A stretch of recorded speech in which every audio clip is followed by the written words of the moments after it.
Assalamualaikum warahmatullahi wabarakatuh. Perkenalkan, nama saya Muhammad Zaidan. Di sini saya akan mempresentasikan materi Cisco chapter 7, yaitu tentang transport layar. Poin-poin yang akan saya jelaskan yang pertama adalah peran dan reliabilitas protokol layar transport. Lalu perbedaan TCP dan UDP, cara kerjanya, aplikasi yang menggunakan TCP dan UDP, serta kesimpulan. Yang pertama adalah peran layar transport. Transport layar memindahkan data antara aplikasi pada sebuah device di dalam sebuah jaringan. Lapisan transport bertanggung jawab untuk membangun sesi komunikasi sementara antara dua aplikasi dan mengirimkan data di antara mereka. Tanggung jawab utama dari protokol layar transport adalah men-track komunikasi individual antara aplikasi pada host sumber dan host destinasi. Kedua, mensegmen data untuk keperluan manageability dan reassembling data yang tersegmen sampai streaming data aplikasi pada host destinasi. Yang ketiga, mengidentifikasi aplikasi yang sesuai untuk setiap streaming komunikasi. Conversation multiplexing. Mengirim beberapa jenis data di seluruh jaringan dapat menguras bandwidth yang tersedia. Selain itu, bisa mencegah komunikasi lain terjadi pada saat yang bersamaan, serta untuk melakukan pemulihan kesalahan dan pengiriman ulang data yang rusak pun menjadi sulit. Untuk mengidentifikasi setiap segmen data, lapisan transport menambah header yang berisi data biner yang disusun dalam beberapa field, yang memungkinkan berbagai protokol lapisan transport untuk melakukan fungsi yang berbeda dalam mengelola komunikasi data. Transport Layer Reliability. TCP/IP menyediakan dua protokol lapisan transport, yaitu TCP dan UDP. TCP atau Transmission Control Protocol dianggap sebagai protokol lapisan transport yang handal dan berfitur lengkap, yang memastikan bahwa semua data tiba di tempat tujuan. Namun, ini butuh field tambahan di header TCP yang dapat meningkatkan ukuran paket dan meningkatkan penundaan. Sebaliknya, UDP adalah protokol lapisan transport yang lebih sederhana yang tidak menyediakan reliabilitas. Karena itu, memiliki lebih sedikit field dan lebih cepat daripada TCP. TCP atau Transmission Control Protocol dianggap sebagai protokol transport yang handal. Tiga operasi dasar dari kehandalan TCP adalah: pertama, penomoran dan pelacakan segmen data dikirimkan ke host tertentu dari aplikasi tertentu. Kedua, mengakui data yang diterima. Ketiga, memindahkan kembali data yang tidak diakui setelah jangka waktu tertentu. UDP atau User Datagram Protocol menyediakan fungsi dasar untuk mengirimkan segmen data antara aplikasi yang sesuai dengan sangat sedikit overhead dan pemeriksaan data. Dalam konteks jaringan, UDP disebut protokol unreliable karena tidak ada pengakuan bahwa data diterima di tempat tujuan. Protokol layar transport yang tepat untuk aplikasi yang tepat. Untuk beberapa aplikasi, segmen harus tiba dalam urutan yang sangat spesifik untuk diproses dengan sukses. Dengan aplikasi lain, semua data harus sepenuhnya diterima sebelum dianggap berguna. Dalam kedua contoh ini, TCP digunakan sebagai protokol transport. Dalam kasus lain, aplikasi dapat mentolerir hilangnya beberapa data selama transmisi melalui jaringan, tetapi penundaan dalam transmisi tidak dapat diterima. UDP adalah pilihan yang lebih baik untuk aplikasi tersebut, karena lebih sedikit overhead.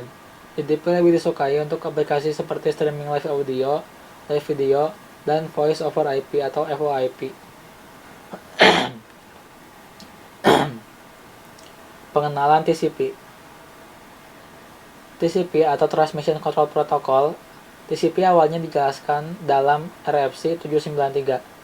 Selain mendukung fungsi dasar segmentasi data dan reassembly, TCP juga menyediakan connection oriented, membuat sesi antara sumber dan tujuan, delivery yang reliable, yaitu transmit data yang lost atau yang korup, order data reconstruction, segmen yang dinomori dan berurut, flow control, mengatur jumlah data yang ditransmit, serta stateful protocol, menjaga track dari session.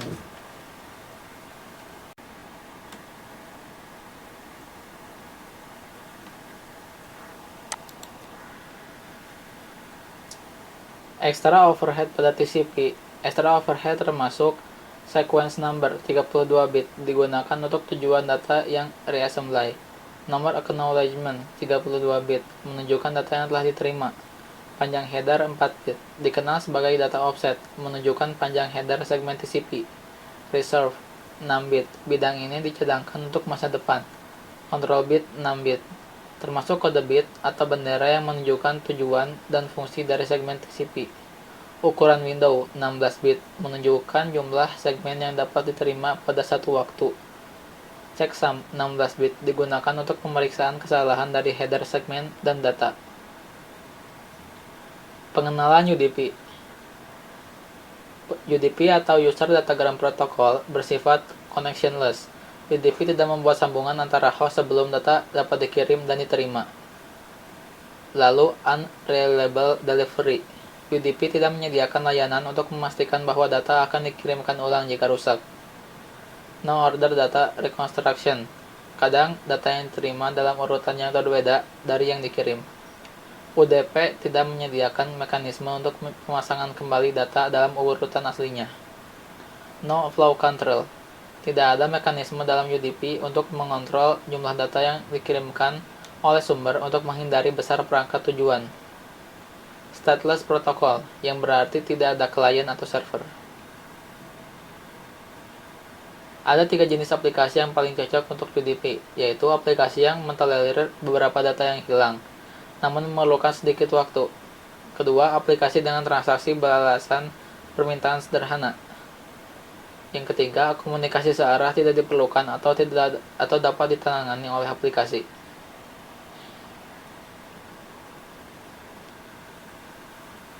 Memisahkan multiple communication. Nomor port digunakan TCP dan UDP untuk membedakan antara aplikasi-aplikasi. TCP dan UDP port addressing. Data untuk aplikasi yang berbeda dihubungkan dengan aplikasi yang sesuai karena setiap aplikasi mempunyai port number yang unik.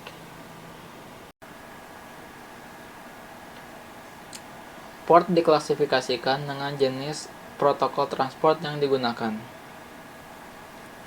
Di sini ada grup-grup port. TFTP dengan port 69, RIP dengan port 520, FTP 21, Telnet 23, dan sebagainya.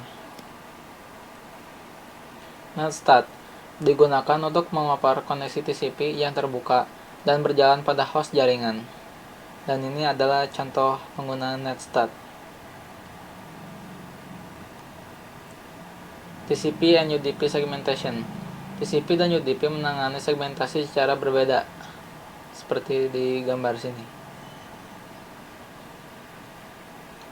TCP Reliable Delivery. Perbedaan utama antara TCP dan UDP adalah keandalan. Keandalan komunikasi TCP diperoleh melalui penggunaan sesi berorientasi koneksi. Bagian dari overhead tambahan menggunakan TCP sebagai lalu lintas jaringan yang dihasilkan oleh pengakuan dan transmisi ulang. Pembentukan sesi menciptakan overhead dalam bentuk segmen tambahan yang dipertukarkan. TCP Server Processes. Setiap proses aplikasi yang berjalan di server dikonfigurasi untuk menggunakan nomor port, baik secara default atau manual oleh admin sistem. Server individual tidak dapat memiliki dua layanan yang ditugaskan ke nomor port yang sama dalam layanan lapisan transport yang sama. Misalnya, host yang menjalankan aplikasi server web dan aplikasi transfer file tidak dapat dikonfigurasikan untuk menggunakan port yang sama. TCP Connection Establishment and Termination. Dalam koneksi TCP, klien host menetapkan koneksi jaringan dengan server dengan menggunakan 3 langkah, yaitu langkah 1. Klien inisiasi dengan meminta sesi komunikasi klien to server dengan server. Langkah kedua, server mengakui sesi komunikasi klien to server dan meminta sesi komunikasi server to klien. Yang ketiga, klien inisiasi mengakui sesi komunikasi server to klien. Jadi ini tuh dari klien ke server lalu ke klien lagi. TCP Three-Way Handshake Analysis. Host akan melacak setiap segmen data dalam suatu sesi dan bertukar informasi tentang data apa yang diterima menggunakan informasi dalam header TCP. TCP adalah protokol full duplex, di mana setiap koneksi mewakili dua aliran komunikasi satu arah. Langkah 1, klien yang meminta sesi komunikasi klien ke server dengan server. Server mengakui sesi komunikasi klien ke server dan meminta sesi komunikasi server ke klien. Lalu klien yang mengakui sesi komunikasi server ke klien. Ini adalah TCP three-way handshake SYN, ACK, dan SYN ACK.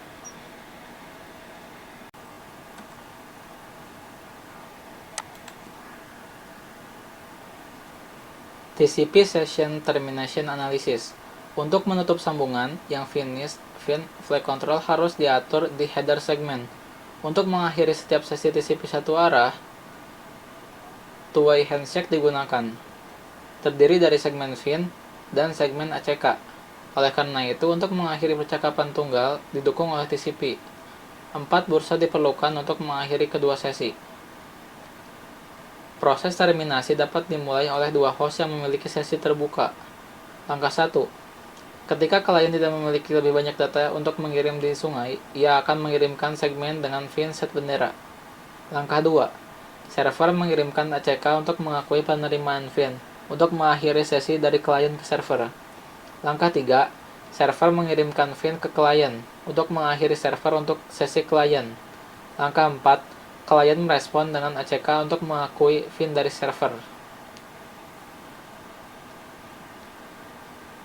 Ini adalah model SYN ACK dan ini adalah fin ACK.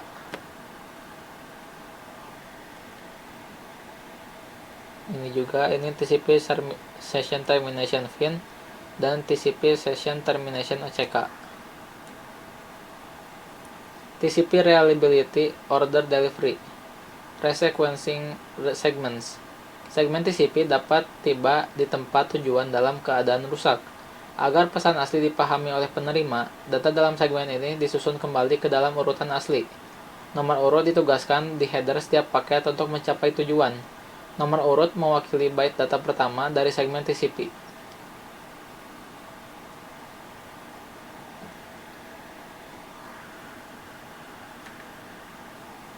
TCP Reliability Acknowledgement and Window Size.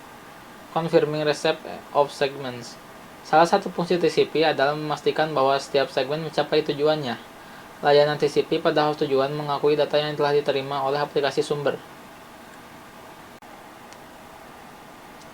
TCP Reliability Data Loss and Retransmission. Handling Segment Loss. Tidak peduli seberapa baik jaringan dirancang, kehilangan data terkadang terjadi. Oleh karena itu, TCP menyediakan metode untuk mengelola kerugian segmen ini. Di antaranya adalah mekanisme untuk mengirim ulang segmen dengan data yang tidak diakui. TCP Flow Control, Window Size, and Acknowledgement. Ukuran Windows diatur oleh nomor jumlah byte yang terkirim sebelum pengakuan diharapkan. Nomor pengakuan adalah jumlah dari byte yang diharapkan berikutnya. TCP Flow Control, Congestion Avoidance. Jika segmen hilang karena congestion, penerima akan mengakui penerimaan terakhir sekuensial segmen dan membalas dengan mengurangi ukuran window. UDP Low Overhead versus Reliability. Protokol lapisan utama yang menggunakan UDP meliputi Domain Name System atau DNS, Simple Network Management Protocol atau SNMP, Dynamic Host Configuration Protocol atau DHCP, Routing Information Protocol atau RIP, Trivial File Transfer Protocol atau TFTP, IP Telephony or Voice over IP atau VoIP, serta Online Games. UDP, protokol sederhana yang menyediakan fungsi-fungsi dasar layer transport. UDP digunakan oleh aplikasi yang dapat mentoleransi kehilangan data yang relatif sedikit.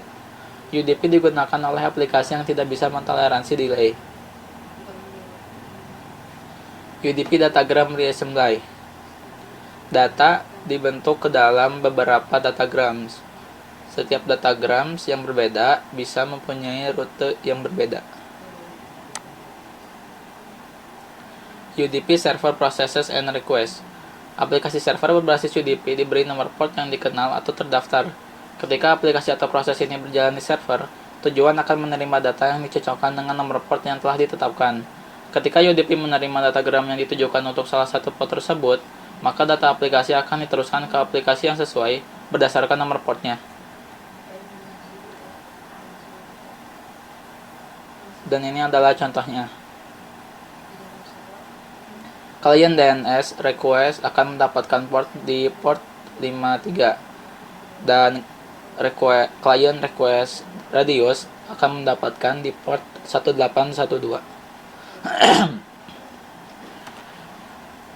UDP klien proses. Proses klien UDP secara dinamis memilih nomor port dari kisaran port sumber untuk percakapan. Port tujuan biasanya adalah nomor port yang dikenal atau terdaftar untuk proses server. Setelah klien memilih port sumber dan tujuan, sepasang port yang sama digunakan di header dari semua datagram yang digunakan dalam transaksi. Untuk mengembalikan data ke klien dari server, nomor port sumber dan tujuan di header datagram akan dibalik.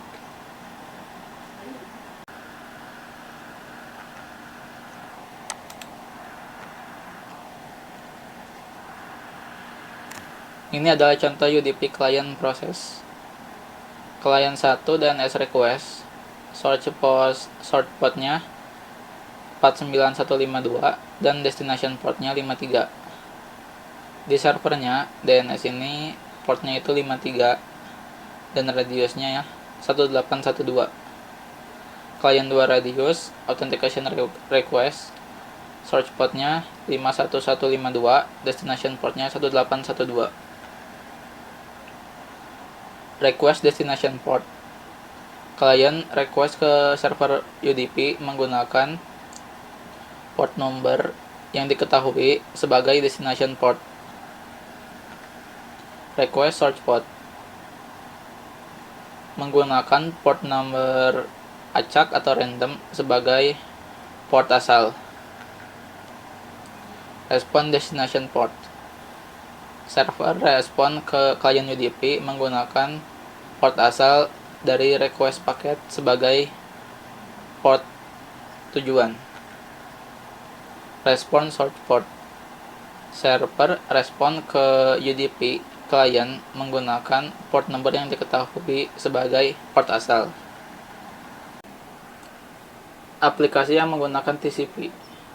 Beberapa contoh aplikasi terkenal yang menggunakan TCP antara lain HTTP, FTP, SMTP, dan Telnet. Aplikasi yang menggunakan UDP. 3 jenis aplikasi yang paling cocok UDP adalah antara lain live video dan multimedia application, contohnya VoIP dan live streaming video. Simple request and reply application, contohnya DNS dan DHCP. Application that handle reliability themselves, contohnya SNMP dan TFTP. Kesimpulannya, peran dari layar transport adalah menyediakan 3 fungsi utama: multiplexing, segmentation, dan reassembly dan error checking. Ketiga fungsi ini penting untuk menyelesaikan masalah dalam quality of service dan keamanan pada jaringan.